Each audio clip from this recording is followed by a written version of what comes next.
Hello and welcome. We Are Change Melbourne is here on location at Epic Exhibition Park in Canberra. It's fantastic to be here during this important time in history. Reports of over 200,000 people already here with more on the way. I even bumped into an old buddy from high school that I haven't seen in 20 years. So it's a very special occasion. Everyone's in good spirits, which is sensational to see. People are caring, looking out for one another. It's wonderful. People have travelled long distances to be here. It shows the dedication they have to freedom and protecting this country from tyranny. It's very overwhelming for some.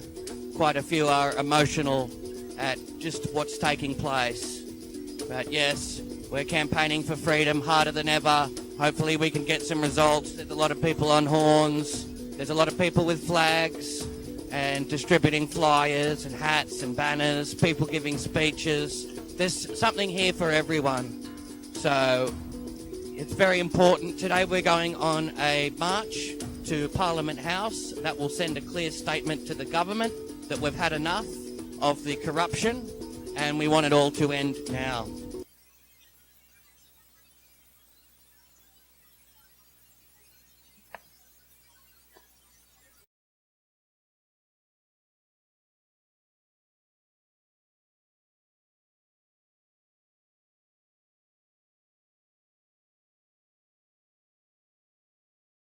Joining me is PB, a viewer of the We Are Change talk show and a supporter of freedom. It's great to see you down here, standing up for human rights and doing your best. What are your thoughts on today? It's heartwarming. It really is. It does my soul good. I thought I was a bit alone there for a while, but that's not the case at all. No. We're seeing a lot of solidarity, a lot of people coming together, and a lot of friendships will be made from this, and people will be looking back 10 years from now saying, I was there, I was at Canberra, we stood up. They'll be telling their grandchildren, won't they? Yeah, they will. They will be telling their grandchildren, and they'll be telling them about the change that we made, and told like Scott Morrison, what's up? I don't need a jab to go to work. That's just, I don't need it, mate. I don't want it. I'm just a labourer. You know, I'm on the shovel all day, and I'm breathing in dust and in the heat and sweating like a dog. And you want to come along and inject me? Ain't happening. Yeah. And that's the stance that many people need to take. A lot of people are involved in backbreaking labour. They're doing 12-hour days. They deserve to be treated with respect and courtesy, not be faced with medical corruption and a future that is uncertain because they don't want to comply with tyranny. The requests made from government are very unreasonable, aren't they? They're unreasonable. They're ridiculous. And we can see it for what it is. We're not stupid. And you ought to listen. You know, open up your ears and your eyes. And just listen and do what we're telling you, and like all of us, like together. Yeah. Luckily, we haven't seen too much of a police presence today, like we've seen in the past at Victoria. Very overwhelming what we've seen. The police brutality has been extreme. Hopefully, they keep their distance from us. Yeah. Yeah. And hopefully, they do the right thing and stand up for the people instead of the tyranny. Honestly, Scott Morrison and all these politicians, I don't know half of yous, but you don't know me. You divided this country. You divided this country. I look at a photo of my grandfather who's in his war uniform as a young 20-year-old, and he's in my soul right now. He's with me, telling me, Pete, this is wrong. Politicians, you tore us apart. You didn't need to do that. We could have been building hospitals if you wanted to and looking after the elderly. First I heard 2 years ago, it affects the elderly and the vulnerable. Look after them.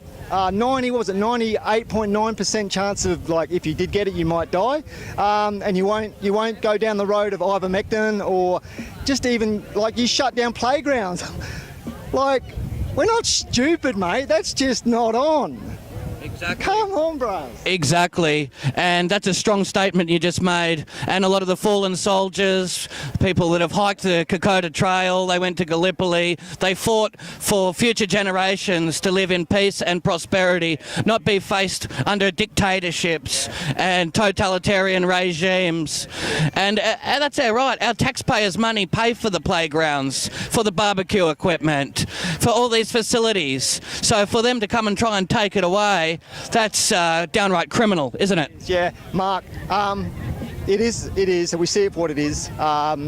And you should be ashamed of yourselves. You should hang your head very low. I see you there banging on about cases and making people get things shoved up their nose. And come on, I haven't played your game for 2 years, mate, and I'm fine. So there you go. Hey, there's the evidence. Yeah, good on you. This is a Thank this man. I thank this man. He's kept me going. Him and many other people like Mark. So that's about it for me. So. Have a great day, Aussies. You deserve it. You've put up with shit. That's very powerful. Thank you very much for coming on the show.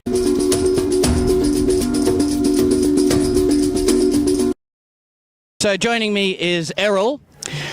What are your thoughts on today? It's very powerful here at Parliament House, isn't it? It certainly is. It's almost unbelievable. I think we've got 1 million, don't you think? I think so, and this is going to send a very strong message to the government that we're not going to tolerate this medical corruption any further, will we? No, we will not. No, we will not. Yep. And this is a very important time in history. How do you feel about some of the soldiers that went to fight for our freedom, and it's all in vain? It definitely feels that way, doesn't it? They must be turning in their graves. Yeah. Hiking up the Kokoda Trail and, risking their life. Yep. And now it's a complete disrespect to the fallen soldiers. So we've taken up the initiative. So many people have travelled all across the country to be here. Where did you come from today? Come from Temora. We're in the seat of Riverina, and Michael McCormack is our member. Was Deputy Prime Minister at one stage, but he really goes all out to celebrate Anzac Day. But what's he doing now? Yeah, that's it. We need to hold these criminals accountable. They are very psychopathic with the restrictions, with the regulations. We've seen the collapse of small business. It's absolutely awful, isn't it? It certainly is, yes. And you've suffered with the worst of it in Melbourne. Yes, yep. Yeah, we've copped the full brunt of it there. Thankfully, we haven't seen any police brutality today. Hopefully, they keep their distance. That's right, yes, yeah, yep. We don't want that, no. Well, you've shown dedication to your country. You're doing the right thing. Thanks for showing up today. My pleasure, thank you. So I'm here with Corey and Dave. It's an amazing day, very powerful. How far have you travelled? Burmagui, South Coast. Oh, okay. So quite a few hours. 3 hours. Yep. That's a great effort. People are travelling far and wide to get here. They're sick of the medical corruption, the tyranny, the despicable politics that goes on in this country and has done for decades. There is